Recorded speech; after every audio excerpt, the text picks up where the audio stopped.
بسم اللہ الرحمن الرحیم۔ قسم سوم تیسری قسم ہے اجوف واوی کے گردان میں از نصر ینصر القول معنی کہنا، قال یقول قولا۔ آگے در مکولن ایک سوال کا جواب ہے کہ مکولن اور مکولتن میں واو متحرک ماقبل ساکن ہے تو واو کی حرکت نقل کر کے ماقبل کو کیوں نہیں دی، یقالو یباؤ والا قاعدہ جاری کیوں نہیں کیا؟ مکولن اور مکولتن میں واو متحرک ماقبل ساکن ہے، یہاں پر واو کی حرکت ماقبل کو کیوں نہیں دی، یقالو والا قاعدہ جاری کیوں نہیں کیا؟ جواب دیا مکولن اور مکولتن فرع ہیں اور مکوالن اصل ہے۔ مکوالن میں یہ قاعدہ جاری نہیں ہوا تو فرع مکولن اور مکولتن میں بھی یہ قاعدہ جاری نہیں ہوگا۔ جواب یہ ہے کہ مکولن مکولتن اصل میں ہیں مکوالن،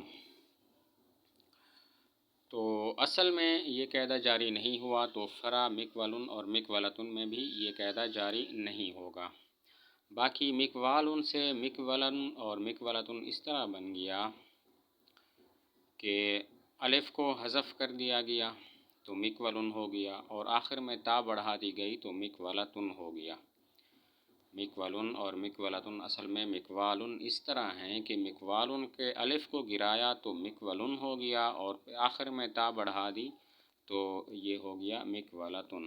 باقی رہی یہ بات کہ مکوالن میں یہ قاعدہ جاری کیوں نہیں ہوا تو اس کی وجہ یہ ہے کہ وہاں پر الف سے پہلے واو ہے، الف سے پہلے واو ہے، یا یوں کہیں کہ واو کے بعد الف واقع ہے اور یہ معنی ہے نقل حرکت سے، اسی وجہ سے مکوالن میں یہ قاعدہ جاری نہیں ہوا۔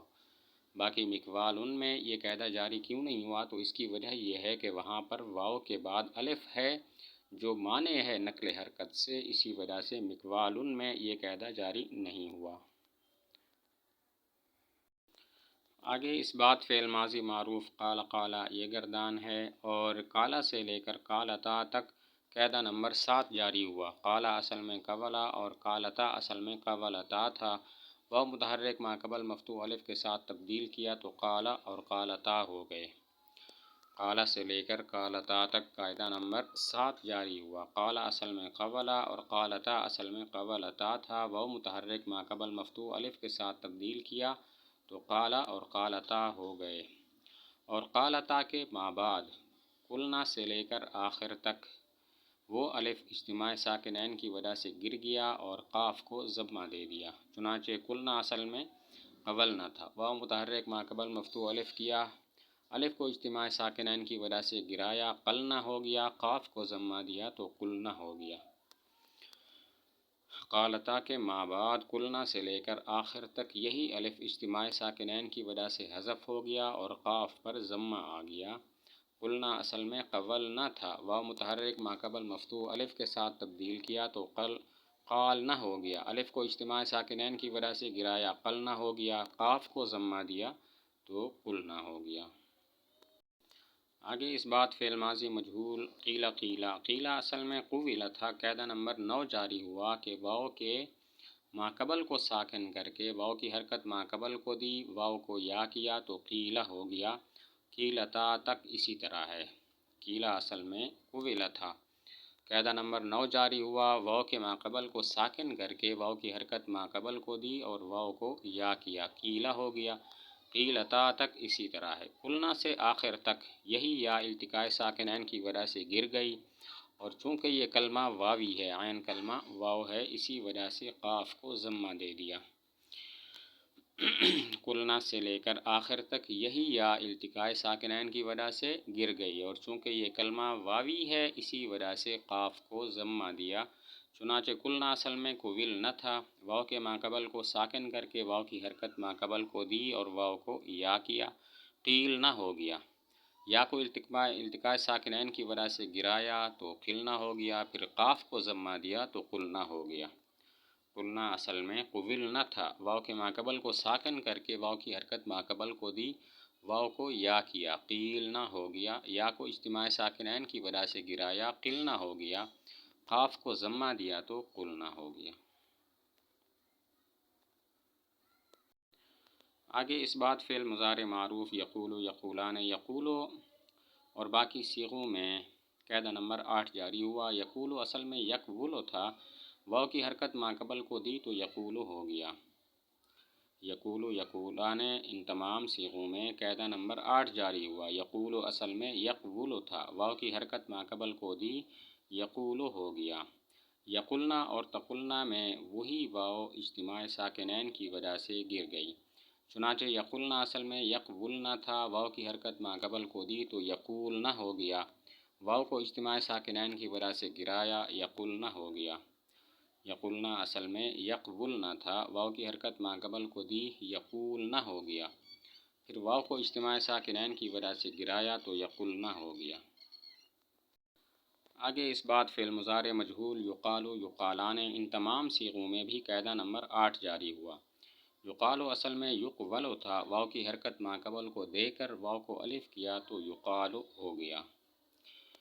ان تمام صیغوں میں بھی قاعدہ نمبر 8 جاری ہوا۔ یقال اصل میں یقول تھا، واو کی حرکت ماقبل کو دی اور واو کو الف کیا تو یقال ہو گیا، اور یقلنا تقلنا میں وہی الف اجتماع ساکنین کی وجہ سے گر گیا، چنانچہ یقلنا اصل میں یقولنا تھا، واو کی حرکت ماقبل کو دے کر واو کو الف کیا، یقالنا ہو گیا، الف کو اجتماع ساکنین کی وجہ سے گرایا، یقلنا ہو گیا۔ یقلنا اور تقلنا میں یہی الف اجتماع ساکنین کی وجہ سے گر جاتا ہے۔ یقلنا اصل میں یقولنا تھا، واو کی حرکت ماقبل کو دے کر واو کو الف کیا، یقالنا ہو گیا، الف کو اجتماع ساکنین کی وجہ سے گرایا، یقلنا ہو گیا۔ آگے نفی تاکید بلند در فعل مستقبل معروف لن یقولا الی آخرہ، اور مجہول ہے لن یقالا الی آخرہ۔ اس بحث میں، اس گردان میں صرف وہی تبدیلیاں ہوئی ہیں جو مضارع میں ہوئی ہیں، اور کوئی تبدیلی نہیں ہوئی۔ معروف اور مجہول کے صیغوں میں صرف وہی تبدیلیاں ہیں جو مضارع کے اندر ہوئی ہیں، باقی کوئی تبدیلی واقع نہیں ہوئی۔ آگے نفی جہد بلم در مضارع معروف لم یکل لم یقولا، اور مجہول کی گردان لم یقل لم یقالا۔ لم یکل وغیرہ میں قاعدہ نمبر 8 جاری ہوا، چنانچہ لم یکل اصل میں لم یقول تھا، واو کی حرکت ماقبل کو دی تو لم یقول ہو گیا، واو کو اجتماع ساکنین کی وجہ سے گرایا تو لم یقل ہو گیا۔ لم یقل اصل میں لم یقول تھا، واو کی حرکت ماقبل کو دی تو لم یقول ہو گیا، واو کو اجتماع ساکنین کی وجہ سے گرایا، لم یقل ہو گیا۔ اور لم یقل اصل میں لم یقول تھا، واو کی حرکت ماقبل کو دے کر واو کو الف کیا اور تو لم یقال ہو گیا، الف کو اجتماع ساکنین کی وجہ سے گرایا تو لم یقل ہو گیا۔ لم یقل اصل میں لم یقول تھا، واو کی حرکت ماقبل کو دے کر الف کیا، لم یقال ہو گیا، الف کو اجتماع ساکنین کی وجہ سے گرایا، لم یقل ہو گیا۔ لام تاکید بانون ثقیلہ در فعل مستقبل معروف لیقولان الی آخرہ، اور مجہول کی گردان لیقالن الی آخرہ۔ اسی طرح نون خفیفہ کی گردان ہے لیقولن اور لیقالن۔ ان چاروں گردانوں کے اندر بھی صرف وہی تبدیلیاں ہوئی ہیں جو مضارع میں ہوئی ہیں، اور کوئی تبدیلی نہیں ہوئی۔